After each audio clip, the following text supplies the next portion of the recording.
Erev Tov. Alors, on est toujours dans le chapitre 119, Tehillim Kuf Yutet. On est dans les lettres Ayin. Alors, du verset 121 au verset 128 inclus. Alors, pourquoi on lit ces versets? Segulat Hamiratom. Leinatzel Haba Lignov Mimenu. Toute personne qui a peur qu'on vienne de la voler. Alors, elle dit ces 8 versets, et ces 8 versets, ils vont aider que personne, il va pouvoir ni lui faire du mal, ni nous voler. Alors, que ce soit du mal spirituel, ou que ce soit du mal matériel, en disant ces 8 versets, alors Akadosh Baruch Hu, il va nous aider. Maintenant, une autre ségoula, souvent, quelqu'un vient vous demander un conseil. C'est quoi un conseil? Les gens, ils pensent un conseil, c'est rien. D'abord, un conseil, c'est quelque chose de très grand, de prendre du temps pour les gens. Il y a des gens qui passent 1 heure à vous expliquer qu'ils n'ont pas 5 minutes à vous donner. Ça, c'est souvent. Prendre du temps pour quelqu'un, pour écouter quelqu'un, c'est une grande mitzvah. Des fois, on peut, juste en écoutant quelqu'un, enlever beaucoup de machloket, de discorde dans des familles, en des temps. Et souvent, ce que les gens ils ont le plus besoin, c'est qu'on les écoute. Maintenant, donner un conseil, c'est pas essayer. Un conseil, il faut s'assurer que d'abord nous, on n'a pas d'intérêt dans la réponse. Souvent, A et B me demandent un conseil, et je sais, j'aime pas trop B. Alors malheureusement, je vais donner un conseil à A qui va être pour un peu embêter B. Ça, il faut savoir qu'on transgresse un interdit de la Torah. L'ifner hiver, lotiten mirchol. Devant un aveugle, tu n'auras pas le droit de donner une embûche. Et rêve-toi, Madame Dodi. Pourquoi? Parce que lui te fait confiance. Et quand lui te fait confiance, alors il croit que tu lui donnes un bon conseil quand tu lui donnes un mauvais conseil. De plus, un conseil, il peut avoir des conséquences. Quelqu'un, il vous demande, j'achète, je fais pas, j'invite pas. Et un conseil, il peut avoir de lourdes conséquences sur des familles. Et il faut toujours demander à Kadosh Baruch Hu, que quand quelqu'un nous demande un conseil, famille, un fils, un père, une mère, c'est pas important, qu'on va dans le Emet, on va dans la vérité. Parce qu'un conseil, c'est comme un din Torah, c'est comme un jugement rabbinique. Quelqu'un qui vient vous voir et qui vous demande quelque chose, il faut avoir la tête claire, de voir si Ata d'Ishmaya, l'aide du ciel, pour pouvoir aider la personne. Alors une personne qui veut donner un conseil dans la totale vérité et pas dans les intérêts personnels ou d'amitié. Et des fois, même avec des amis, on doit leur dire des choses qu'ils veulent pas écouter. Pourquoi? Parce que c'est pas bien. On va risquer peut-être de perdre un ami. Mais c'est pas parce qu'on va risquer de perdre un ami qu'on doit détourner la vérité. La vérité, elle est la vérité. L'homme, il peut pas être vendu. Ni à l'amitié, ni à son père, ni à sa mère. Il doit dire, on t'a pas demandé de dire. Mais si on te demande quoi dire, faut dire la vérité.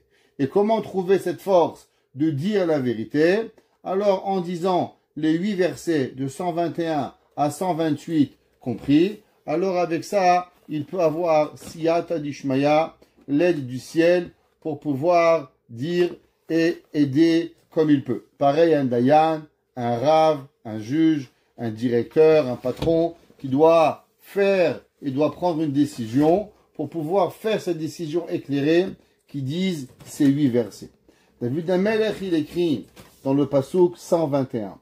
Asiti mishpat vatzedek.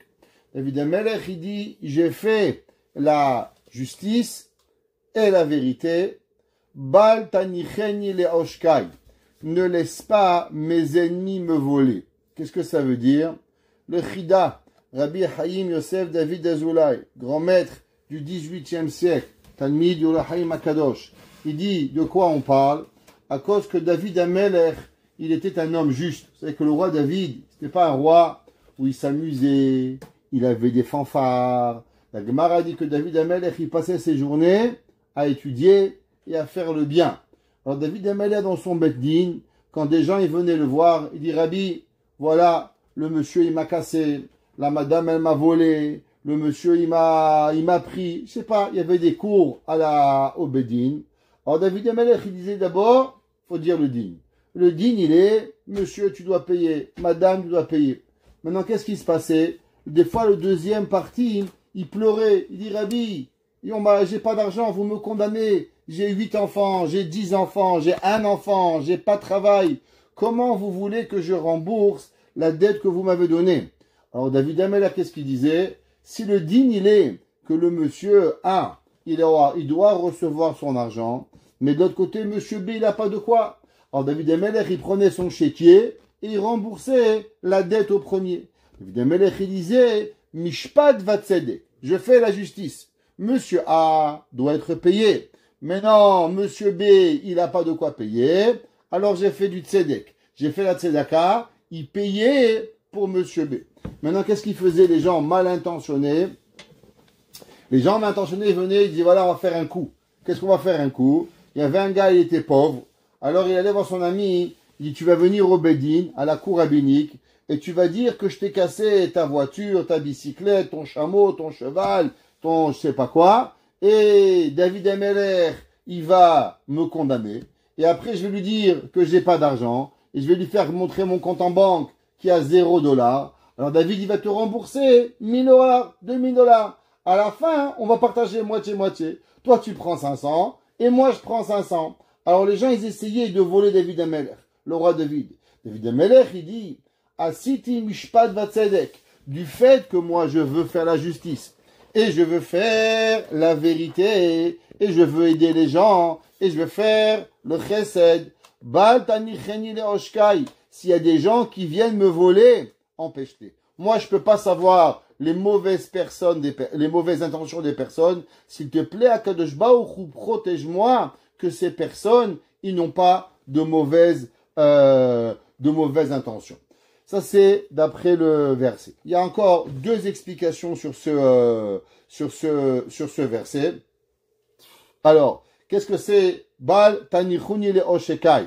La première explication, on parle des gens qui veulent faire du mal à David Ameller. Il y avait des gens, on sait, Doeg, Achitophel. Il y avait beaucoup de gens qui voulaient faire du mal physique à David Ameller. Et du fait qu'ils voulaient faire du mal à David Ameller, il disait, s'il te plaît, Akadosh Baruch Hu, du fait que moi, je tue la Torah, je suis une bonne personne, alors ne me mets pas dans la main de mauvaises personnes. Assure-toi que je suis protégé pour pouvoir y arriver. Deuxième explication, qu'est-ce que c'est Oshekai, de qui on parle? David Ameller, il parle des messagers du mauvais penchant. Comme on a dit la semaine dernière dans le cours, le Yetzer Hara, il a 7 noms, et il a 7 jours. Et chaque jour, le Yetzer Hara, il a une nouvelle façon de venir et d'embêter la personne. David Ameller, il dit, qu'est-ce qu'il fait le Yetzer Hara? Il essaye par tous les moyens de venir et de nous enlever des mitzvot, de nous enlever du chemin de Hakadosh Baruch Hu. Asiti mishpat vatzedek. David Ameller, il dit, moi, je fais les mitzvot, moi, je fais qu'est-ce que j'ai à faire, et s'il te plaît, Hakadosh Baruch Hu, protège-moi de tous les mauvais penchants qui puissent arriver. Basouk 122. Arov avdecha letov. Alors, vous savez, que veut dire le mot arov? C'est quoi le mot arov? Alors, il y a la makat arov. C'est quoi la makat arov? C'est des bêtes féroces qui venaient et qui mangeaient. Mais c'est pas ça, ici, là, le mot arov. Alors, ici, on va trouver deux traductions dans le mot arov. On va trouver d'abord Rashi et le Radak. Rashi dit arov, milachon arev. C'est quoi arev? Arev, c'est un garant. C'est quoi un garant? Quand vous allez, par exemple, Hibrou Frilon, vous allez demander un prêt. Vous allez des fois, vous n'êtes pas solvable. Vous demandez à la banque un prêt. La banque a dit, monsieur, madame, on veut bien vous prêter de l'argent, mais vous n'êtes pas solvable. Amenez un garant. Le garant, il signe, vous payez pas, on va prendre l'argent chez le garant. Alors, il dit, Rashi, que Akadosh Baruch Hu, il avait promis à David Ameller. Comment? À travers le roi, le prophète Shemuel Hanavi, Shemuel Hanavi, qu'il allait devenir roi, que ses descendants vont être rois, que David Ameller, il va régner jusqu'à la fin des temps. Alors, Kadosh Baruch Hu, David Ameller, il dit, Dieu, toi, tu es garant sur tout ce que les prophètes, ils m'ont dit. Ce que Nathan Hanavi, ce que Shemuel Hanavi, il a fait. Alors, s'il te plaît, Akadosh Baruch Hu, Arov avdecha letov. S'il te plaît, Akadosh Baruch Hu, sois le garant de tout le bien que tous les prophètes ils m'ont donné. Le Radak, il dit non, que le mot Arov veut pas dire garant, mais ici le mot Arov veut dire doux. D'où est-ce qu'on a trouvé que le mot Arov, il veut dire doux? On a trouvé cela dans le prophète Malachi. Qui était le prophète Malachi? Malachi était le dernier des prophètes du peuple juif. Vous savez que la prophétie du peuple juif, elle s'est arrêtée à la reconstruction du deuxième temple. Donc on est à peu près 380 BC, ok? Le calendrier, il a commencé, le temple a été détruit en l'an 68. Alors 420 ans avant, à la reconstruction du temple de Jérusalem, en l'an 350, moins 350, a prophétisé le Navi Malachi. Malachi a été le dernier des prophètes, et sa dernière prophétie, elle a été que Ine Anochi Sholach Lachem et Eliam Navi. Et je vais vous envoyer le prophète Eliaou à la fin du temps, et ce grand jour où Mashiach, il va venir. Ça, c'est la dernière prophétie du peuple juif. Chez nous, les juifs, il n'y a pas de prophétie après l'an 300, moins 350. Après, il n'y a plus de prophétie. Chez les chrétiens, ils ont inventé des prophéties. D'autres religions, nous, il n'y a pas de prophétie. La dernière prophétie a été à la reconstruction du deuxième temple par Malachi. Et là-bas, il dit le pasouk, Ve'areva Lashem minchat Yehuda. Qu'est-ce que ça veut dire Ve'areva Lashem minchat Yehuda? Vous regarderez dans Malachi, chapitre 3, verset 4, Ve'areva Lashem, elle est douce à Kadosh Baruch Hu, à Dieu, minchat Yehuda, les cadeaux. De quoi on parle? Des sacrifices. Akadosh Baruch Hu dit Ve'areva Adonai minchat Yehuda, urshanim kadmoniot. Combien elle est douce ce que Yehuda a donné à Akadosh Baruch Hu. Alors ici, pareil, David Amelech, il dit Arov avdecha letov. Que toi, Akadosh Baruch Hu, que tu es doux à ton serviteur Akadosh Baruch Hu. Pareil, vous savez, tous les matins, dans la tefila, après qu'on fait les brachot, alors on fait les birkot hashachar. C'est quoi les brachot hashachar? On fait le birkot ha-Torah. 3 brachot pour faire la bracha, la bénédiction, pour pouvoir étudier la Torah. Un homme ou une femme, homme et femme, doivent faire ces brachot. Vous savez, de la même façon que vous faites une bracha quand vous mangez une pomme, de la même façon que vous faites une bracha après avoir mangé, de la même façon que vous faites une bracha avant de lire la Megillat Esther, pareil, il y a une bracha obligatoire avant d'étudier la Torah. Tous les matins, dès qu'on se lève le matin, Birkot HaTorah. C'est une grande question. C'est quoi la bracha de Birkot HaTorah? Est-ce que c'est une Birkat Anehinin? C'est comme un homme quand il mange une pomme, il remercie Hachem. Pareil, Birkot HaTorah. Il y en a qui disent que c'est Birkat HaMitzvot. Il y en a qui disent que c'est une bracha comme une mitzvah. Quand vous faites le lulav, Asher Kideshanu, Medavetzivanu Anetilat Lulav. Alors nous aussi on dit Asher Kideshanu Al Divrei Torah. Il y en a qui disent que c'est un Birkat HaShevach. C'est une bracha de louanger Dieu de nous avoir donné ce cadeau extraordinaire, la Torah. Et on fait 3 brachot. La première bracha, comme j'ai dit, Asher Kideshanu, Bimilta Vetzivanu Al Divrei Torah. La deuxième bracha, elle dit, Ve'arev na Hashem Elokenu et Divrei Toratecha. Qu'est-ce que ça veut dire Ve'arev na? Eh bien, ici, on va retrouver la même traduction que dans le passouk, on dit Arov avdecha letov. Ce qu'on est en train de dire maintenant, que veut dire le mot Arov? Est-ce que le mot Arov veut dire garant ou le mot Arov veut dire doux? Alors, pareil, le Radak il dit qu'est-ce que ça veut dire? Ve'arevna, et rends s'il te plaît doux. Hashem Elokenu et divrei Toratecha. Les paroles de ta Torah, befinu ou befiot amecha bet Israël, ve'nie anachnu ve'tzeetzainu, qu'on va être nous, notre descendance, et notre descendance, ve'tzeetzam et amecha bet Israël, et tous les descendants du peuple juif, kulanu yodei shemecha ve'lomdei toratecha lishma. Vous savez, aujourd'hui, c'était la Iloula, Nahala de Rav Shalom Messas. Et il y avait au Maroc un Rav à la même ville que Rav Messas, il s'appelait Rabbi Raphaël Baruch Toledano.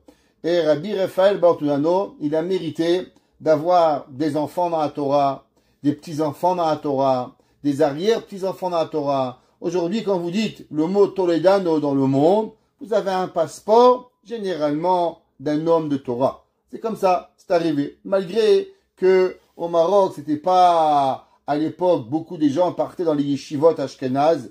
Qui a envoyé les premiers, ses enfants dans les yeshivot ashkenaz au milieu du XXe siècle, 1945, 1950, en Angleterre, après en Israël, c'est le Rabbi Raphaël Baruch Toledano. Au Maroc, ils ont même fait un jour une pétition contre lui, comme quoi il était un méchant papa, d'avoir envoyé ses enfants tellement loin pour pouvoir étudier la Torah. Et le Rav, il a écouté personne, il a envoyé ses enfants à Londres, et après ils sont devenus des élèves du Rav Shach en Israël. Et vous savez, on raconte, pour comprendre, vous savez, dans les yeshivot, jusqu'à à peu près 1950, 99% des yeshivot ashkenaz étudiaient en yiddish. C'est quoi le yiddish? Ceux qui savent, un mélange d'allemand, d'anglais, un peu d'hébreu. C'est une langue mélangée comme ça. Et la langue des juifs était le yiddish.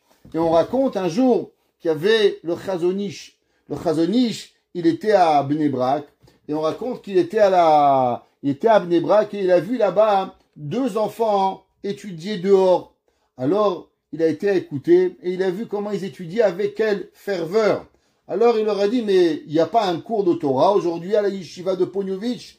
Ils lui ont dit, oui, Rabbi, il y a un grand cours. Aujourd'hui, il y a le Rav, un tel qui donne un cours. Alors, il dit, pourquoi vous ne rentrez pas dans le cours? Et il a dit, vous savez, Rabbi, nous, on vient du Maroc et nous, on ne comprend pas le yiddish. Quel rapport, nous et le yiddish? Nous, on parle arabe, si vous voulez, on parle hébreu, mais le yiddish, c'est pas nous. Alors, le Rav, il leur a dit, quoi? 2 grands de Torah comme vous, ils peuvent pas écouter la Torah parce qu'elle est en yiddish. On raconte que le Chazonish, il est allé à la yeshiva et il a changé. Et depuis ce jour-là, ils ont commencé à donner les cours en hébreu. Et aujourd'hui, en Israël, 90% des yeshivot ne donnent plus de cours en yiddish. C'était en grande partie pour intégrer les juifs qui parlaient pas le yiddish. Entre autres, nous les Sfaradim, même qu'il y a certains Séfarades qui parlent le yiddish, mais la majorité parlait pas pour avoir cette intégration-là. Et on avait demandé au Rav Toledano pourquoi il avait eu ce mérite d'avoir ses enfants dans la Torah. Il a dit que quand il disait la bracha de Birkot Torah, Ve'arevna, on a dit qu'elle soit douce. Pourquoi les enfants, ils vont à l'école, ils n'aiment pas, ils sont fâchés. Il y a des enfants, vous leur parlez de Torah, de Mishnah, c'est comme si que vous leur parlez des piquants dans les pieds. C'est insupportable, ils supportent pas. La réponse, elle est qu'ils aiment jouer, ils aiment s'amuser, ils aiment les Game Boy, je sais même pas si ça existe encore, mais en tout cas, ils aiment ces jeux-là, c'est les TikTok et les TikTok et les Toktik. Alors, à la fin, ils ont pas l'amour de la Torah. Il a dit le Rav Toledano, tous les jours je pleure. Au moment où je dis Ve'ha'arev na Hashem, Dieu s'il te plaît, rends la Torah douce à moi, à mes enfants, à mes petits-enfants, à mes arrière-petits-enfants. Et il disait, Tsetsaenu vetsetsae vetsetsae vetsetsae. Je répétais, petits-enfants et petits-enfants. Une seule chose, que la Torah, elle soit douce à leurs yeux. Si un homme, il aime la douceur, alors automatiquement, prenez un bébé boit du lait, il est content, il demande pas si c'est sucré, si c'est salé, si c'est piquant. Donnez un jour de la banane à un bébé, khalas, il veut plus manger. Pourquoi? C'est doux, il veut rien d'autre, il mangeait. Donnez-lui un bonbon à un bébé, vous n'allez plus le faire manger. Pourquoi? Il veut la douceur. Alors, il a dit le Rav, pareil, Ve'harev na Hashem Elokeinu. S'il te plaît, Akadosh Baruch Hu, fais que la Torah, elle soit douce à la bouche de mes enfants. Pareil, David HaMelech, il dit, Arov Avdecha Letov. S'il te plaît, Hashem, je te demande que la Torah, elle soit douce à mes yeux. Seulement dans la vie, vous savez, les plus belles choses du monde, avec les soucis, elles peuvent devenir amères. Un homme, il peut avoir la plus belle maison. Je sais pas, moi, mettez-le à Los Angeles, Miami, ou je connais pas où c'est, dans l'océan Indien, si vous voulez, à Papette, si vous voulez. et donnez-lui là-bas la plus belle maison. Et Barminan, faites-le souffrir un de ses enfants. Ben, sa maison, elle devient un cauchemar. Sa maison, elle devient horrible. Sa maison, elle est plus de bonne maison. Pourquoi? Parce qu'à quoi ça sert d'avoir une belle maison, Dieu préserve un enfant à l'hôpital? Ça sert à rien du tout. Ça va rien donner. Avant juste qu'on continue, on a oublié que le shiur il soit Bet Hashem, Refoua Shelema, Miriam Bazahel, Kakadosh Baruch Hu Ishlach La, Refoua Shelema, et aussi pour Esther, une minute, la maman de Dr Torjman, que Akadosh Baruch Hu, il lui donne Refoua Shelema pour pouvoir s'en sortir. Elle a été opérée, que Akadosh Baruch Hu, il lui donne Refoua Shelema Beranav Evarea et Shassa Gidea Shoshana Bat Fortuné Betor Shea Hole Amecha Israël. On continue. Alors, la plus grande des bonheurs, elle ne peut pas, la plus grande des maisons, la plus grande des bonheurs, elle peut devenir piquante, méchante, quand on essaie de nous la voler. David Amelech, il dit, Al Ya'ashku Zidim. S'il te plaît, Akadosh Baruch Hu, ouais, je te demande une seule chose, que on arrive à ne pas m'enlever ce bonheur. Je demande que le bonheur de la douceur de la Torah, on ne me l'enlève pas. Maintenant, David Amelech, il dit, qui c'est qui voudrait vous enlever la Torah? Qui c'est? Vous savez, il y a un chien qui aboie. Ça va vous déranger? Ça va vous déranger. Un chien, il aboie. Les chiens aboient et la caravane passe. Ça va rien faire. À l'inverse, David Amelech, il dit, vous savez, pourquoi un homme, il quitterait la Torah? La Torah, c'est beau. La Torah, c'est magnifique. Il n'y a rien de plus beau. Mais la pire des choses, pourquoi un homme, Barminan, il pourrait quitter la Torah, quand un homme de Torah pourrait lui faire de mal. C'est quoi un homme de Torah? Pas un vrai homme de Torah. Il y a des gens qui se donnent des noms de Torah. Il y a des gens qui se font croire que c'est des gens de Torah. Par exemple, Barminan. Vous savez combien d'enfants, ils sortent du chemin de la Torah. Pourquoi? Parce que quelqu'un se dit religieux, il abuse d'eux, physiquement, moralement. Alors qu'est-ce qui se passe? Alors ces gens-là, après, c'est ça la Torah? C'est la Torah. Le gars, il se dit pour un rabbin, pour un professeur, il abuse de moi. Barminan, que ce soit dans l'intimité, que ce soit dans le vol, alors automatiquement on peut quitter la Torah. Ça s'appelle des édim. David Amelech, il dit qu'il y a deux choses. Il y a des mécréants non juifs et il y a des mécréants juifs. Et que eux, quand ils nous font du mal, alors notre premier réflexe, c'est ça la Torah? Alors on veut lâcher la Torah, Dieu préserve. Shalom. C'est pas Dieu le pauvre. Qu'est-ce qu'il a fait Dieu? Pourquoi tu lâches la Torah? Parce qu'un gars il est un voyou. Mais c'est ça le sentiment humain. Le sentiment humain, il met tout le monde dans un même panier. Il dit, ah, le rabbin il n'est pas bon. Alors jette ta Torah. Pourquoi? Quand la voiture, la Mazda, elle n'est pas bonne, tu vas chez Toyota, tu vas chez Mercedes. Pourquoi tu jettes pas toutes tes voitures? Mais c'est ça le Tzerara. Le Tzerara dit, le rabbin il n'est pas bon. Allez, on jette tous les à Torah, la poubelle Barminan. Le rabbin il est mauvais, on trouve un autre rabbin. La Torah elle est émette. Le Melech il dit, Baal al yashkuni zedim. S'il te plaît, Akadosh Baruch Hu, rends-moi la Torah douce et fais et assure-toi qu'aucune personne, juif, non-juif, rabbin, shmer rabbin, que ce que vous voulez, ne m'enlèvera la douceur de la Torah. Que toute ma vie, je continue à avoir la douceur dans ma bouche de la Torah. David Amelech, il continue, il dit, Einai kalu lishuatecha. David Amelech, il dit, mes yeux, ils ont fini d'attendre ta délivrance. Qu'est-ce que ça veut dire? David Amelech, il dit, Kaviachol, j'ai tellement pleuré, j'ai plus d'yeux. Mes yeux, ils sont secs. Mes yeux, j'ai attendu la délivrance. J'ai attendu que ma chère y vienne. J'attends, comme il dit le Chida, que à David Amelech, il disait que tant qu'il y a un juif qui souffre, alors Akadosh Baruch Hu, il souffre. Kaviachol, David Amelech, il dit, s'il te plaît Dieu, tes yeux, ils ont fini de souffrir. Arrête de souffrir. Amène la délivrance. Amène la rédemption. Arrête les guerres. Et on a souffert assez, Baruch Hashem. On a plus que souffert. S'il te plaît. Einai kalu lishuatecha. Mes yeux sont finis à ta délivrance. Ou les imrat tzidkecha. Et par rapport aux paroles que tu as dit. Akadosh Baruch Hu, il a prophétisé qui va amener le Mashiach, qu'on va tous vivre en paix, qu'on va vivre les juifs, les non-juifs, les loups, les brebis, les lions, tout le monde va être ensemble avec Akadosh Baruch Hu ve'aya bayom ha'u Hashem echad u'shmo echad. Akadosh Baruch Hu, il a dit, il a répété à toutes les prophéties. David HaMelech, il dit, mes yeux, ils ont tellement pleuré pour attendre la délivrance. Pourquoi? N'oublie pas que toi, Kadosh Baruch Hu, tu as dit la vérité, tzedek, ce qui est vrai. Donc, quelque part, il demande à David, à Dieu, de faire ce qu'il lui a demandé. Assez im avdecha kehazdecha. Fais avec ton serviteur. On va voir pourquoi c'est marqué avdecha. Ouais. Fais cette bonté. Kehazdecha. Comme ta bonté à Kadosh Baruch Hu. Vechukecha lamedeni. Et David HaMelech, il dit, j'ai besoin de toi, Kadosh Baruch Hu, deux choses. Qu'est-ce que David HaMelech lui demande? Vechukecha lamedeni. La première, David HaMelech lui demande que les ennemis, les gens, ne le repoussent pas de la Torah.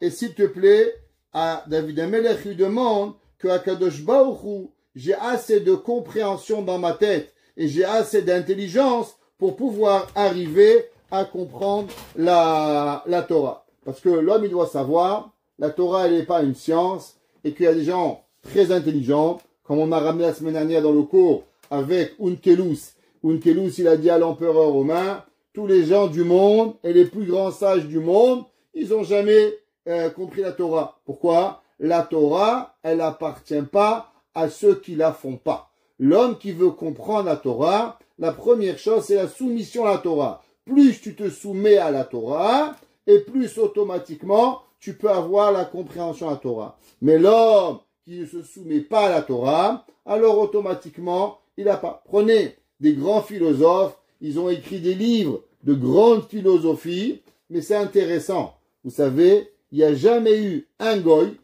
qui a écrit un livre sur la Torah.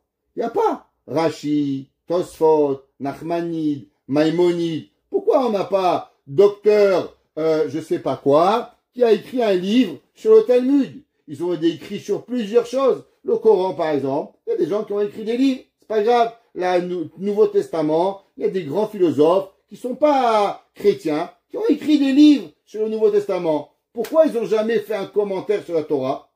La réponse, c'est qu'ils la comprennent pas. Parce que la Torah, pour la comprendre, il faut faire. Celui qui fait, plus tu fais, et plus Akadosh Baruch Hu te donne. Pourquoi? Yagata ou matzata. Tu te fatigues, alors tu trouves. La Torah, c'est une trouvaille. Celui qui se fatigue pas, il peut pas comprendre. Exemple, toujours dans le même exemple. Demandez à une maman de vous lui demander une question. Comment une maman, elle arrive à se lever le matin après que son bébé, il s'est réveillé 5 fois la nuit? Expliquez ça à une jeune fille de 12 ans. Maman, tu es pas normal. À une femme qui a pas d'enfant, elle comprend pas. Demandez à une maman qu'elle a eu des enfants, et c'est normal. Mon bébé, il pleure, je me réveille. Dites-moi une femme qu'elle a un bébé qui se réveille pas. Ça n'a jamais, moi, je connais pas dans l'histoire de l'humanité. Une femme, son bébé, il se réveille pas, il pleure, il se réveille pas. Ouais, sûrement qu'elle est tellement égoïste. Ça doit arriver, elle est chez les fous. Les mamans normales, pourquoi? Parce que pour comprendre cela, faut être une maman. C'est comme ça. Ça sort de ton ventre. Ma femme, elle se réveille, le bébé va pleurer. Mais il pleure pas. Attends, il va pleurer. Elle se réveille. Avant même qu'il pleure. Elle sentait qu'elle allait se réveiller. C'est ça la vie. Pareil, la Torah. La Torah, elle appartient à celui qui fait. Melech, il dit, Asei mavlecha, fais à ton serviteur, kechazdecha, comme ta bonté, vechukecha lamedeni, et tes lois de ta Torah, tu m'apprends. Avdecha ani. David Melech, il dit, je suis ton serviteur. Havineni. Alors, s'il te plaît, donne-moi de la bina. Vous vous rappelez, on avait déjà appris, il y a chokhma et il y a bina. C'est quoi chokhma? Chokhma, c'est l'apprentissage, la connaissance. Exemple, vous apprenez addition, soustraction. Maintenant, la bina. Bina, c'est comprendre quelque chose à travers quelque chose. C'est plus fort. David HaMelech, il dit, Avdecha ani, du fait que je suis ton serviteur, avineni, donne-moi cette compréhension profonde, ve'edera elotecha. Et là, je vais avoir le da'at. Chokhma, bina, da'at. Da'at, c'est la connaissance de Dieu qui est encore beaucoup plus profonde. Et là, tout le monde pose la question, quel est le rapport? Pourquoi David Amelech, il dit, s'il te plaît Dieu, du fait que je suis ton serviteur, alors automatiquement, tu vas me faire comprendre la Torah. Le Béné Issachar, ceux qui se rappellent, on est parti à son kever, on vous a envoyé la photo. Ouais, Rab Tzvi Elimelech de Dinov. On a eu le mérite d'aller à Dinov il y a quelques mois. Je vous avais envoyé la photo quand on est parti. Alors dans son sefer, Igra de Pirka, il dit la chose suivante. Il dit, pourquoi David Amelech, il n'a pas dit, Banecha Ani, je suis ton fils, parce qu'un juif est le fils de Dieu. Havineni, fais-moi comprendre. Pourquoi David Amelech, il n'a pas choisi la terminologie enfant, mais il a choisi la terminologie Avdecha. Alors on sait que dans le peuple juif, on a souvent ces deux aspects. Des fois on est un fils à Dieu, et des fois on est considéré comme un serviteur à Dieu. Qu'est-ce qu'on dit à la prière Rosh Hashanah? Avinu Malkenu. Mon père, mon roi. Quand tu es un roi, c'est que tu es un esclave, un serviteur. Quand tu dis Avinu, mon père, c'est parce que tu es son fils. Donc, des fois, on dit qu'on est un ben, et des fois, on dit qu'on est un Eved. On est un serviteur. Alors, le Igra des Pirka, il dit, pourquoi c'est marqué ici, David Amelech, il dit, Avdecha Ani. Je suis ton serviteur. Quel est le rapport entre le serviteur et la connaissance de Dieu? Sur ça, il ouvre un aspect intéressant. Et dit, vous savez, qu'est-ce que c'est la Torah? Qu'est-ce que c'est la Torah? Avant de comprendre qu'est-ce que c'est la Torah, il faut comprendre qu'est-ce que c'est l'homme. L'homme, par définition, il est du matériel. Il mange, il boit, il dort, il a des envies, il a mal au ventre, il doit aller voir un médecin. Un homme, c'est du gashmi. Un homme, c'est du matériel avec plein de besoins matériels. Énormément. Et plein d'envies matérielles. Maintenant, qu'est-ce que c'est la Torah? La Torah, c'est le plan divin. La Torah, c'est avec quoi Akadosh Baruch Hu, il a créé le monde. Comme on a dit souvent dans les cours, Kucha Brichu, Istakel Beoraita, ou Bara Alma. Dieu, il a écrit la Torah, il a regardé la Torah, et il a créé le monde. Exemple, sinon on dit toujours, Dieu, il a créé le premier homme, Adam Arishon, il n'a pas créé 1 milliard d'hommes. Pourquoi il n'a pas créé tous les jours des hommes? De la même façon qu'il a créé le premier homme, il aurait pu créer tous les jours un nouvel homme. Tous les jours, un chou, il pousse, paf, un homme qui sort. Pourquoi pas? Walt Disney, ils l'ont inventé. Pourquoi Dieu n'aurait pas pu faire ça? Pourquoi on a eu besoin d'avoir un père et une mère? La réponse, elle est, parce que comme la Torah te donne une mitzvah d'honorer ton père et ta mère, alors automatiquement, tu as un père et une mère. Mais s'il n'y avait pas dans la Torah de mitzvah d'honorer ton père et ta mère, tu n'aurais pas eu un père et une mère. Pourquoi Kadosh Baruch Hu, il te demande, pourquoi Dieu, il a créé des paniers? Le Zohar, il dit, tu sais pourquoi des paniers? Parce qu'il y a une mitzvah de l'oulav. Puisqu'il y a une mitzvah de l'oulav, tu as un panier. Mais s'il n'y avait pas de mitzvah de l'oulav, tu n'aurais pas eu un panier pour pouvoir y arriver. Pourquoi il y a du sang dans une vache? À cause qu'il y a une mitzvah qu'il faut couvrir le sang d'un oiseau et qu'il faut enlever le sang animal pour le manger. Alors Dieu a fait que les oiseaux, ils ont du sang pour qu'on puisse faire la mitzvah de Kisui Adam, et le sang des vaches pour qu'on fasse la mitzvah de Milicha pour l'enlever. C'est à l'inverse, c'est pas parce qu'il y a du sang qu'il faut l'enlever. C'est parce qu'il y a une mitzvah, alors il y a du sang. Et ainsi de suite. On demande le Igra des Pirka. La Torah est tellement grande. La Torah est tellement profonde. Vous voyez la Torah, elle n'a pas de fin. Tout ça, ces livres, c'est même pas un millième, un milliardième de la Torah. La Torah, elle est un puits qui ne s'arrête jamais. On ne peut même pas comprendre comment elle est grande. Et la question qu'on se pose, si c'est tellement grand, c'est tellement puissant, c'est tellement fort, qu'on voit que même des gens comme Eliyahu Kelus, Akilus Aguer, que les nations, ils ne peuvent pas la comprendre. Alors pourquoi nous, on va la comprendre? Après tout, eux, ils mangent du cochon, nous, on mange de la viande. Eux, ils mangent des fruits de mer, nous, on mange du saumon. Top, mais on mange pareil. On va aux toilettes pareil. On est des humains pareils.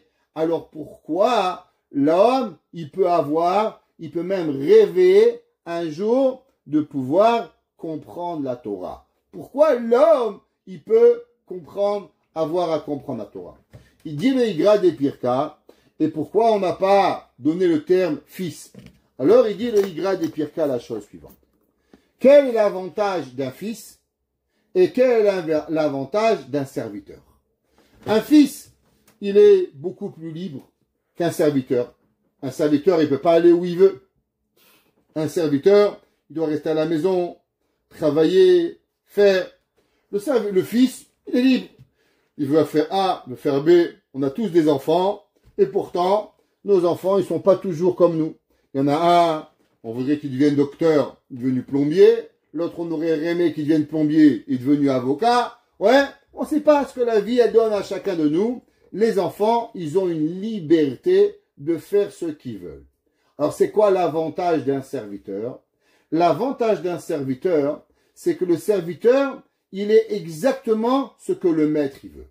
Le serviteur, le patron, tu veux pas, tu es puni. T'as pas à manger, t'as pas à boire, tu reçois une tannée s'il faut, pour écouter ton maître. Donc, le fils, il a plus de liberté, mais de l'autre côté, le fils, il a aussi beaucoup plus de possibilités de s'éloigner de son père, parce qu'il est libre. À l'inverse, le serviteur, il a moins de liberté, mais il a beaucoup moins de possibilités de se dérouter de la volonté du roi pour pouvoir y arriver, ou du maître. Pareil, il y a une halakha. La halakha, elle est que, qu'est-ce qui se passe? Votre enfant, il va dans la rue, il trouve $1 million. À qui appartient le $1 million? À votre fils. Votre fils, il va jouer au 6,49 et il gagne la boule d'or 50 millions. Mazal tov, mon fils, c'est à toi. Il a gagné, qui va en voyage, qui va en Israël, qui achète une maison, qui fait ce qu'il a envie, qui se marie, Baruch Hashem, qu'il a gagné, c'est à lui. Maintenant, votre serviteur, il a gagné le loto. À qui ça appartient? Halakha, c'est à vous. Mashekana Eved, Kanarabo. Pourquoi? Parce que du fait que le serviteur, il n'a pas cette liberté, tout ce qui appartient au serviteur appartient au maître. Mais d'autre côté, il y a aussi des responsabilités. Vous savez que d'après la halakha, un homme, il a un fils de 20 ans et il a un serviteur de 20 ans. Et maintenant, il a un bout de pain à donner.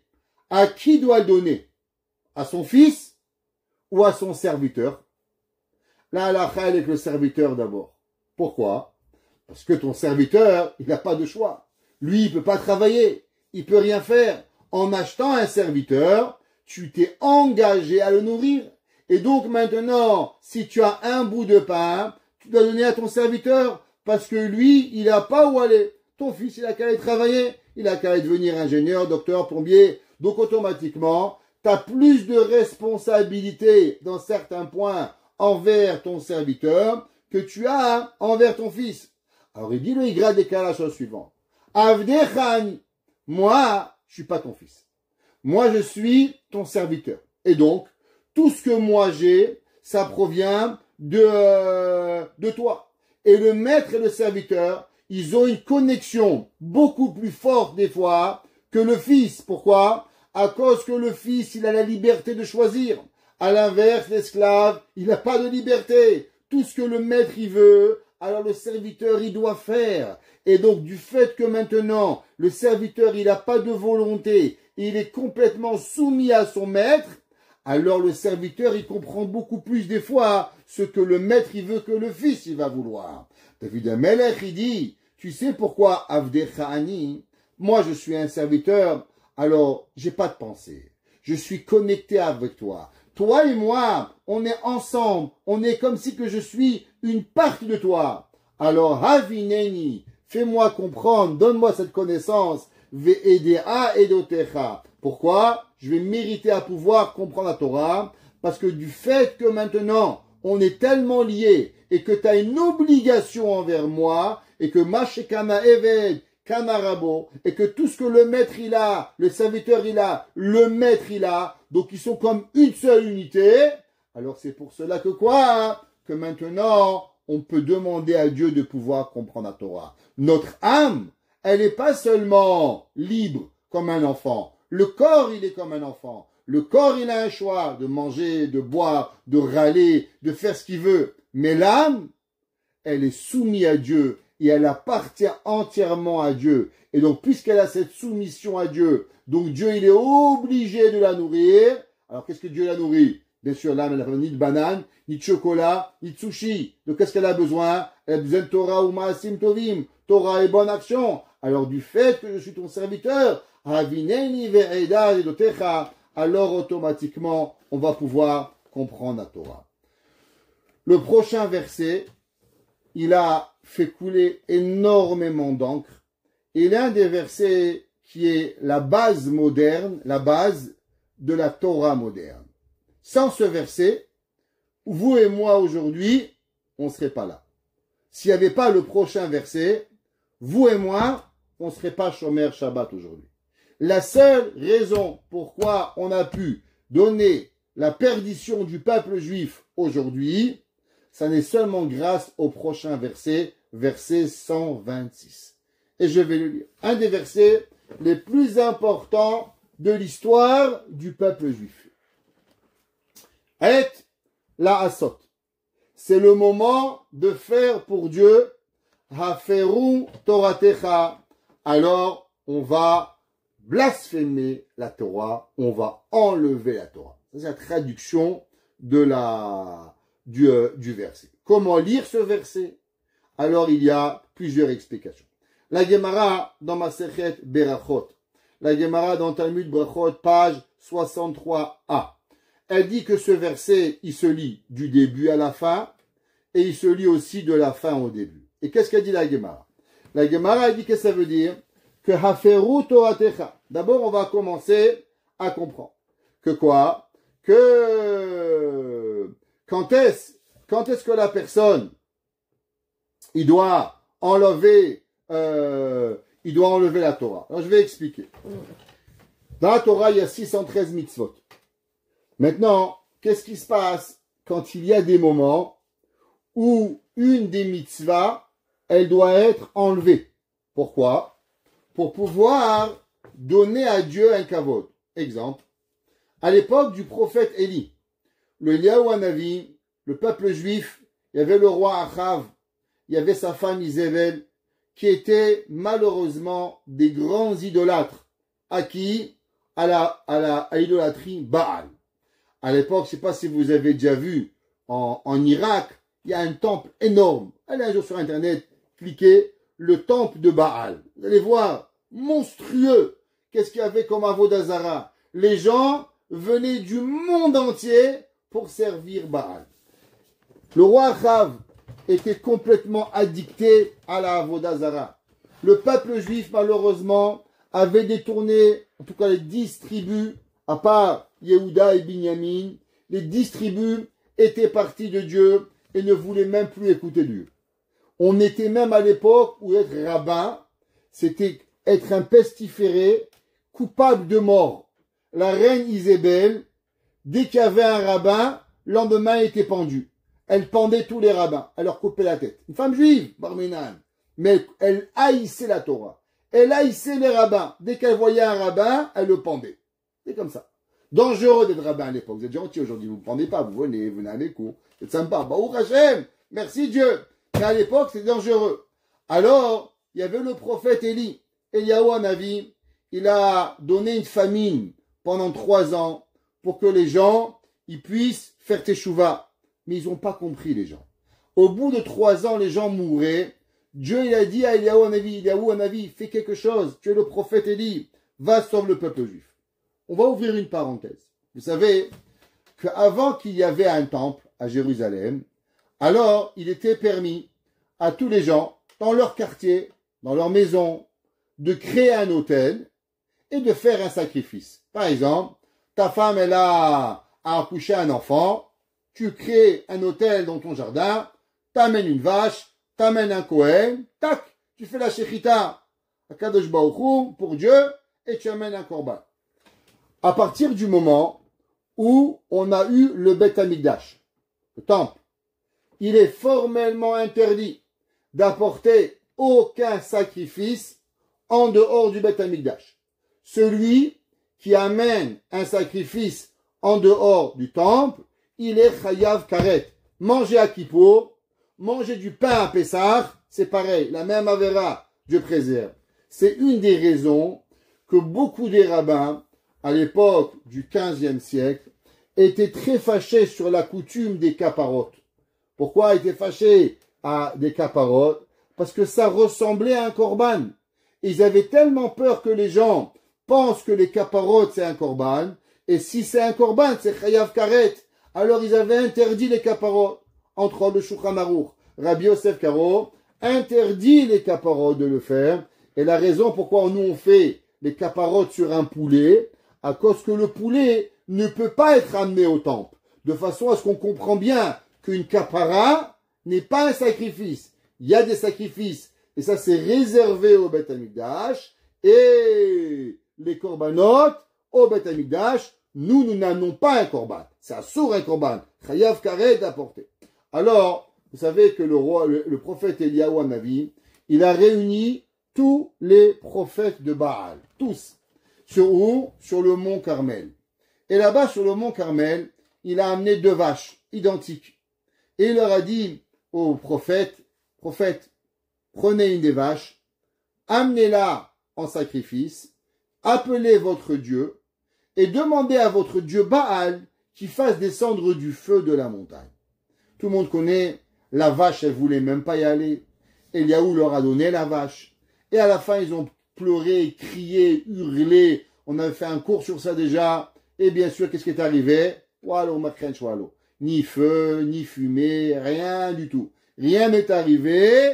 Et les gens, ils ont vu que Baal n'existe pas. Il y avait là-bas 400 grands prophètes de Baal, les papes et les cardinaux, et je sais moi, tous les prophètes de Baal, ils ont pleuré, et tout le monde a vu qu'il ne s'est rien passé.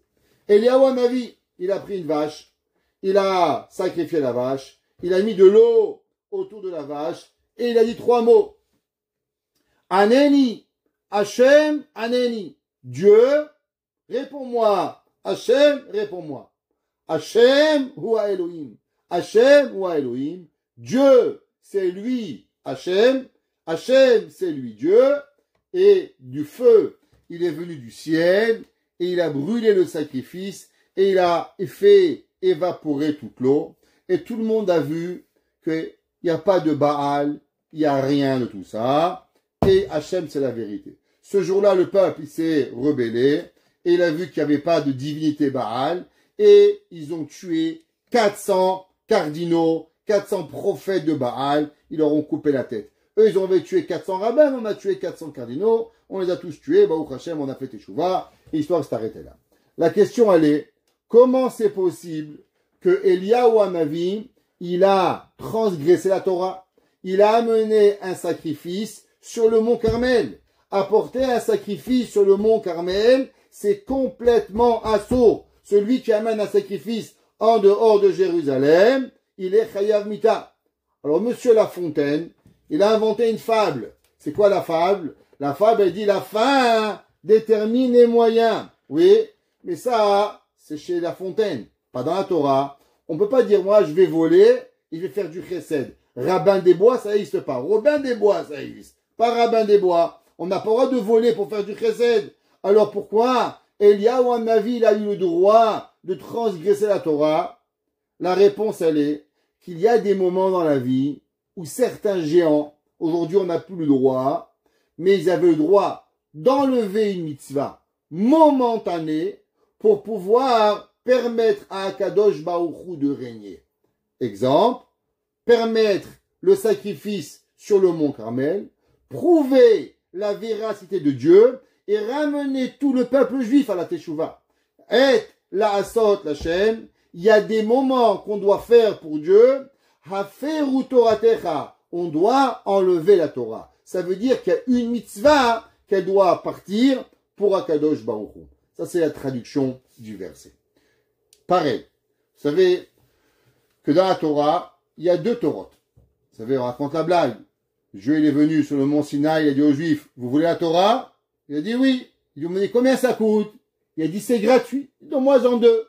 Alors Dieu nous a donné 2 Torahs. La Torah écrite, la Torah orale. Maintenant, la Torah orale, non seulement qu'elle est orale, mais elle était interdite d'être écrite. par définition, la Torah orale, elle doit être orale. Elle n'a pas le droit d'être écrite. Alors, comment ça se fait que nous avons la Mishnah, que nous avons la Gemara, que nous avons la Halakha, aujourd'hui, tous ces livres? Ouais, qu'est-ce qui se passe avec tous ces livres? Qu'est-ce qui se passe? Qui nous permet d'écrire des livres? Tout ça, c'est la Torah orale. La Torah orale, elle est interdite d'être écrite. Alors, comment on l'écrit? La réponse à cette question, la Gemara a dit que ça, c'était Rabbi Yehuda Anassi. Rabbi Yehuda, le grand prince d'Israël, on se situe au 1er siècle, en l'an 100, juste après la destruction du temple, au 1er siècle, fin du 1er, début du 2e. Rabbi Yehuda Anassi, il a vu que malheureusement, après la destruction du 2e temple, les Juifs ont commencé à être expulsés en Babylone, en Iran, en France, en Espagne déjà. On voit le prophète Obadiah. Le prophète Obadiah, déjà, il parle de l'exil des Juifs en France et de l'exil des Juifs en Espagne. Un jour, en France, un homme, il m'a dit, repars dans ton pays. Je lui ai dit, depuis combien de temps tu es français? Il m'a dit, c'est quoi le problème? Je lui ai dit, moi, je suis français depuis 2000, presque 3000 ans. Est-ce que tu peux dire pareil? Il m'a dit, d'où vous avez vu ça? Je lui ai dit, ouvre Obadiah, fin du chapitre 1, et tu verras que c'est marqué que les Juifs sont en France depuis 500 ans avant notre ère. 2500 ans. Et toi, tu me dis, repars dans mon pays. Toi, tu repars où tu habites, je sais pas d'où tu viens, mais tu es sûrement moins français que moi. En tout cas, il arrive, c'est que le Rabbi Yehuda Anassi, il a vu l'exil, il commençait à grandir. La France, l'Espagne, Babylone, l'Iran, la Syrie. Il a dit, qu'est-ce qui va se passer avec la Torah? Alors il a dit, on va transgresser un interdit et on va permettre d'écrire la Torah. Et c'est là la première fois qu'on a écrit la Torah. Et la sot, la shem, aferu toratecha. Et on a écrit le premier livre de la Torah orale. Par la suite, la Gemara a été encore par cœur. On n'avait pas le droit d'écrire la Gemara. Toute la façon a été transmise par cœur et on avait tout dans la tête. Et les élèves, il y avait encore des milliers d'élèves dans la yeshiva. Pour vous donner un exemple, combien d'élèves il y avait dans les yeshivot? La Gemara, elle dit, dans Masechet Ketubot, la Gemara dit qu'il y avait un rave, il s'appelait Ravuna. Ravuna était rabbin, Rosh Yeshiva, en Babylone. Alors, la Babylonie, c'était l'Irak. Et les rabbins étaient à Jérusalem. Et au moment où Ravuna, il faisait son cours, depuis Jérusalem, on pouvait voir quand l'élève, le cours finissait. La Gemara dit comment il savait. La Gemara dit que les milliers d'élèves qu'il avait Ravuna quand il se levait, ils secouaient leurs habits de la poussière qu'ils étaient assis et automatiquement ça faisait un nuage autour de la Babylonie qui était visible depuis Jérusalem. Et là on disait, ah, Ravuna il a fini son cours. Et le Maïmonide dit que quand on a fini malheureusement à fin du 4e siècle où on a commencé encore une fois, nouvel exil, les Babyloniens ont commencé à expulser les Juifs de Babylonie. Alors on a vu que la Torah et que le Talmud allaient être encore oubliés. Alors on a permis d'écrire le Talmud. Et à ce moment-là, on n'a pas seulement permis d'écrire le Talmud, on a permis d'écrire toute la loi orale. Ça veut dire que s'il n'y avait pas ce verset dans Tehillim qui nous dit qu'il y a des moments dans la vie où on a le droit d'enlever une mitzvah. Et quelle mitzvah on a enlevé? L'interdit de pouvoir écrire la Torah orale. Imaginez-vous, on n'aurait pas Rashi, on n'aurait pas Tosfot, on n'aurait pas Shulchan Aruch, on n'aurait pas de Rambam, on n'aurait rien. On serait aujourd'hui perdu. La seule raison pourquoi le peuple juif est resté vivant et comprend la Torah à toute l'humanité, à toutes les générations, c'est grâce à ce verset de Tehillim que David Amelech dit et la sot la shem haferu toratecha. Il y a des moments dans la vie où on a le droit d'enlever la Torah. Le Chafetz Chaim, il a une autre lecture de ce verset. Bien sûr, il est d'accord avec ça, mais il a une autre lecture. Le Chafetz Chaim, il dit, vous savez que les rabbins étaient de très grands philosophes. qui étaient plus grands philosophes que les rabbins. Pas seulement dans la Torah, dans la philosophie. Exemple, prenez le Rambam, Maïmonide. Il a écrit un livre, Le Guide des Égarés, Moreh HaNevuchim. Un livre très profond de philosophie, basé sur Socrate, basé sur Aristote, basé sur toute la philosophie grecque. Le Maïmonide a débattu avec tous les plus grands philosophes de son époque. Rabbeinu Avraham ben Divan, qui était pas Rabbeinu Avraham ben Diwan du Maroc, un autre en Espagne, un autre rabbin, il s'appelait le Ra'avad, qui a vécu au Xe siècle. Il a écrit un livre de philosophie.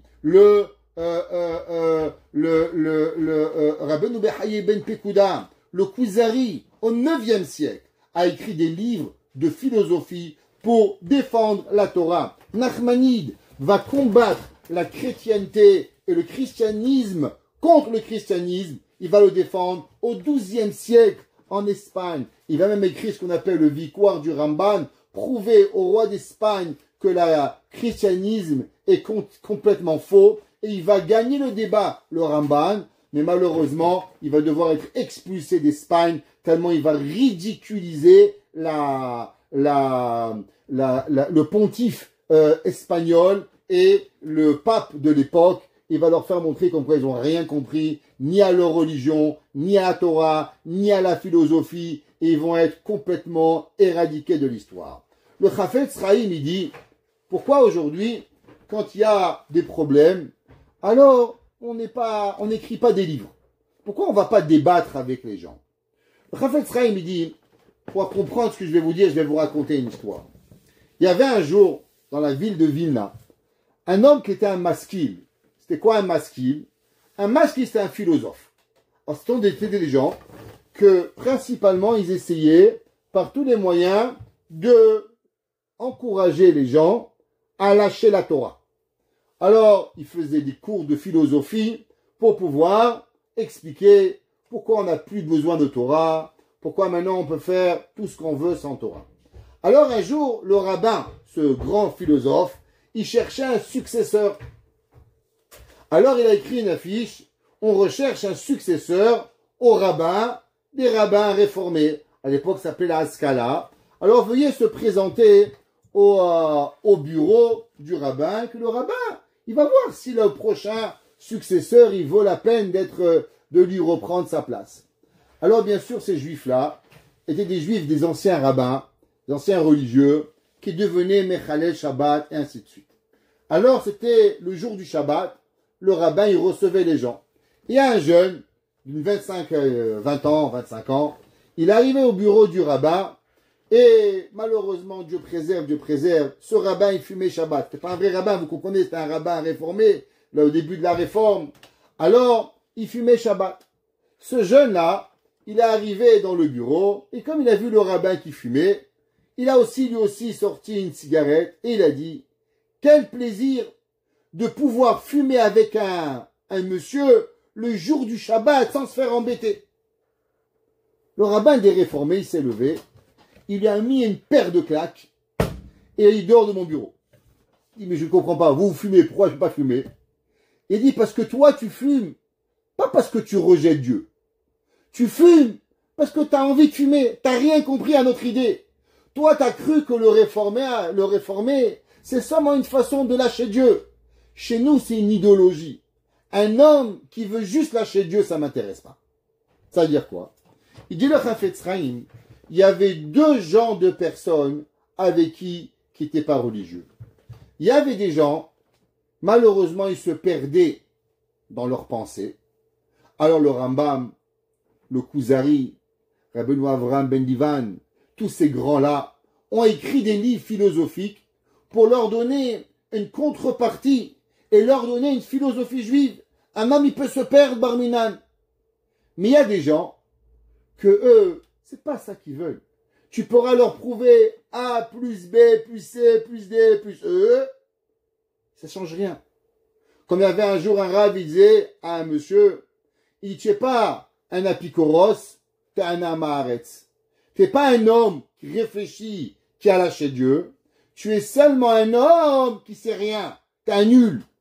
Alors le Chafetz Chaim, il disait qu'aujourd'hui, la majorité des gens, ils ne font pas Dieu et ils ne suivent pas Dieu. On parle des gens qui ne font pas Hachem. Pas parce qu'ils sont arrivés à une réponse philosophique. Ils n'ont pas une idéologie philosophique. Qu'est-ce qu'eux ils font? Aferu Toratecha. Et pour comprendre ça, il a donné une allégorie. Le Rav Dessler, qui était le Rav Eliaou Dessler, a écrit au nom du Chafetz Chaim. Et il dit le Rav Dessler la chose suivante. Quand un homme il fait un vœu, un homme ou une femme qui fait un vœu, alors il y a deux façons d'enlever le vœu. Il y a ce qu'on appelle Hatarat Nedarim, il y a ce qu'on appelle Hafarat Nedarim. Je répète, un ça s'appelle Hatarat Nedarim, un s'appelle Hafarat Nedarim. Quelle différence entre Hatarat Nedarim et Hafarat Nedarim? Hatarat Nedarim, un homme il a fait un vœu, moi je fais un vœu de plus manger des bananes. Plus manger des bananes. Maintenant, au bout de 3 jours, le docteur il dit, vous avez mangé des bananes, mais vous ne saviez pas, vous avez une grande carence en potassium. Et la seule façon, c'est vos bananes. Maintenant, vous ne mangez pas vos bananes, vous allez mourir. Je vais voir un rabbin. Je dis, monsieur le rabbin, je ne savais pas que j'étais malade. Je ne savais pas que j'avais du potassium. Si je savais que j'avais manqué de potassium, j'aurais jamais fait un vœu. Alors le rabbin, il peut lui enlever le vœu. Pourquoi? Parce qu'il n'a pas fait un vœu véritablement. Alors, il faut un vœu, il faut un rabbin, il faut 3 rabbins. Il faut trouver une raison pourquoi on peut pas enlever le vœu. Ou bien, un homme, une femme, elle va dire, monsieur le rabbin, j'ai fait le vœu de plus faire ça. Je me suis fâché avec mon mari, j'ai dit, tiens, je vais pas faire ça, ou whatever, qu'est-ce que c'est? Alors, elle a été fâchée, le rabbin, il peut lui enlever le vœu. Qu'est-ce que c'est enlever le vœu? C'est que, à partir de maintenant, le vœu n'existe plus. Atarat et Darim. On permet le vœu. Pas shoot comme ça, mais on peut le faire. Maintenant, il y a un autre cas. Hafarat et Darim. Qu'est-ce que c'est Hafarat et Darim? Par exemple, la Torah a dit, une fille moins de 12 ans et demi, ou une femme qui fait un vœu. Exemple, une femme a dit, moi je fais le vœu, je cuisine plus à mon mari. Il m'a pas acheté de fleurs le jour de mon anniversaire de mariage. Moi, je lui ai fait un beau repas. Lui, il m'a pas acheté un bouquet de fleurs. Je fais le vœu que je te cuisine plus. Halakha, elle n'a pas besoin d'aller voir 3 rabbins. Dès que le mari il écoute le vœu, il peut dire ce que ma femme elle a dit, c'est allô. Une fille, elle se fâche avec sa copine. Elle dit, ah, elle était méchante, je fais le vœu, je te parle plus. Halakha, elle est, le père, il peut annuler le vœu. Ça veut dire quoi annuler? Dès que on entend, il n'y a pas besoin d'un processus. Ça se fait automatiquement. Il dit le Chafetz Chaim pareil. Haferu Toratecha.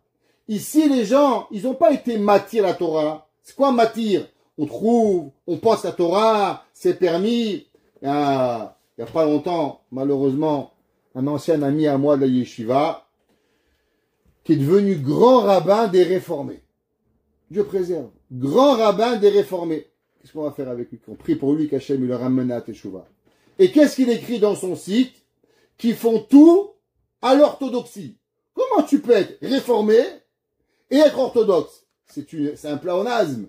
L'orthodoxie, c'est faire les choses si rigoureusement. La réforme, c'est pas la suite. Comment tu fais monter en orthodoxie Madame le rabbin? Comment t'arrives? Vous connaissez la fameuse blague qui est différenciée entre les conservateurs, les réformés et les orthodoxes. Ouais. Alors, les orthodoxes, la maman de la Kala, elle est enceinte. Chez les conservateurs, la Kala, elle est enceinte. Et chez les réformés, c'est le rabbin qui est enceinte. Ok? Alors, ça va un petit peu, faut vous détendre un peu, vous êtes trop sérieux ce soir. Alors, il dit le Chafetz Chaim, Haferu Toratecha. Il y a des gens, ils ont enlevé la Torah juste par envie. Alors, qu'est-ce qu'on fait pour ça? Il dit le Chafetz Chaim, quand la Torah, elle est blasphémée, quand la Torah, elle est malheureusement maltraitée, quand la Torah, on s'occupe pas d'elle, alors, et la asot l'Hashem, qu'est-ce qu'il faut faire? Il y a un moment qu'il faut faire pour Dieu. Chacun de nous, on doit faire quelque chose. Ça n'existe pas. Il dit, le Chafetz Chaim, il y a des gens, ils doivent étudier. Il y a à l'époque, ça suffisait d'avoir une œuvre de Torah. Parce qu'on n'avait pas ce mouvement qui était dans la vie de pouvoir juste d'annuler la Torah. C'était réfléchi. Aujourd'hui, les gens, ils veulent juste annuler la Torah. Alors, automatiquement, ça suffit plus 1 heure par semaine. Ça suffit plus à mon père. Il était un homme pieux. Il n'allait jamais au cours de Torah. T'as raison. Mais à l'époque, il n'y avait pas TikTok. Il n'y avait pas Facebook. Il n'y avait pas Instagram. Il n'y avait pas je sais pas quoi. Alors, automatiquement, pour être un bon juif, t'allais le matin, Shacharit, Mincha, Ma'ariv. Tu volais pas, tu tuais pas, ça suffisait. Aujourd'hui, avec la poussée du monde qui veut nous annuler la Torah, qui veulent par tous les moyens faire que la Torah, elle est comme rien du tout. Et la sot la chaîne. Il est une obligation à chacun de nous, celui qui étudie 1 heure, de rajouter une autre heure. Celui qui étudie 1 jour, d'étudier 2 jours. Celui qui a donné $1, il donne $2. Celui qui se couvre la tête, qui parle à sa copine qui se couvre la tête. Celui qui fait Shabbat, qui parle à un copain qui fait Shabbat. Chacun de nous a l'obligation de venir et de rajouter quelque chose. Le Chafetz Chaim, il a instauré que dans chaque ville, il y avait une yeshiva, que dans chaque ville, il y avait un cours de Chafetz Chaim, de la Shonara, pour pouvoir y arriver. Il a dit pourquoi? À cause plus qu'on voit que la chose, elle devient comme si c'est permis, et plus nous avons l'obligation de pouvoir continuer. C'est pour ça que j'ai aimé ta Torah, mizahav ou mipaz. David Amelech, il dit, la Torah est tellement grande, la Torah est tellement variée, que j'avais de l'or, j'avais des pierres précieuses, j'avais qu'on appelle ça, des pierres précieuses et et j'ai oublié comment ça s'appelle, des rubis, et malgré ça, la Torah, je l'ai aimée. Alken, kol pikude, kol isharti, kol orar shaker saneti. On va dans le verset, on n'a pas le temps, mais on va le dire vite, il y a 2 fois le même mot dans le mot 128. Alken, kol, pikude, kol. 2 fois le mot kol. Tout le monde demande pourquoi c'est marqué kol. Le Radak et Rashi, les deux, ils disent parce qu'en vérité dans la Torah, il y a 2 choses. Il y a plein de mitzvot, et dans chaque mitzvah, il y a encore des mitzvot. Exemple, il y a Shabbat. Shabbat, il y a 39 travaux interdits. Maintenant, dans chaque travaux, il y a encore énormément de lois qu'il faut apprendre. Il y a la tzniout, c'est bien. Mais dans la tzniout, il y a encore plein de lois de la tzniout. Dans la prière, il y a prier, mais il y a encore plein de lois. Alken, c'est pour ça. Kol, pikou d'école. David Amelech, il dit toutes les lois. Et même dans toutes les lois, il y a encore des lois. Yisharti. Je suis devenu droit. Kol, orar, sheker, saneti. David Amelech, il termine et il dit, comment à la fin on peut se rapprocher de la vérité? David Amelech, il dit, on se rapproche de la vérité et on aime la vérité si on a de la haine pour le mensonge. Celui qui aime le banditisme deviendra bandit. Celui qui aime les mauvaises choses, alors malheureusement, il va finir mauvais. Un homme, il doit ne pas aimer la vérité. On ne parle pas des gens, on parle de l'action. On ne peut pas aimer le vol, on ne peut pas aimer le banditisme. Je ne parle pas qu'on ne va pas aimer les gens. Les gens, c'est pas ça. Nous, chez nous les juifs, il n'y a pas des voleurs. Il y a des juifs qui volent, il y a des juifs qui mentent. Mais on doit haïr le mensonge. On doit haïr la méchanceté. On doit haïr le mauvais. Parce que si tu hais pas le mal, tu finis par aimer le mal. David Amelech, il dit, plus tu vas aimer la vérité, et plus tu vas haïr le mensonge. Plus tu vas aimer le Shabbat, et plus tu vas haïr le transgression du Shabbat. Encore une fois, je ne parle pas d'haïr les gens, je parle de l'action. Je peux aimer la vérité, et je peux haïr le mensonge et pas vous haïr à vous. Ce sont 2 choses différentes. Mais l'homme, il doit savoir que le mal, on ne peut pas le vénérer, le mal. Le jour où on vénère le mal, alors malheureusement, on finit par aller avec le mal, et doucement, doucement. Regardez aujourd'hui la société. Avant, un homme qui se mariait avec un homme, barminan. Aujourd'hui, on en a fait de partout, et on commence à les aimer, on commence à en parler. Comment? Toutes ces folies, elles sont arrivées à cause qu'on a doucement, doucement, nous a rentré des bêtises dans la tête. Avant, la société, elle avait une haine pour les choses qui n'étaient pas droit. Un père et une mère, c'est une famille. Une femme, un homme, c'est pas une famille. Maintenant, on nous tourne notre tête en nous faisant croire qu'il faut aimer, qu'il faut être gentil. Alors, on perd les vérités. Alken saneti kolorach, chaque David Amelech dit, l'homme, c'est qu'il doit aimer le bon, haïr le mauvais, et avec cela, il se rapproche d'Akadosh Baruch Hu. Baruch Hanai Leolam. Amen ve Amen. Amen. Merci.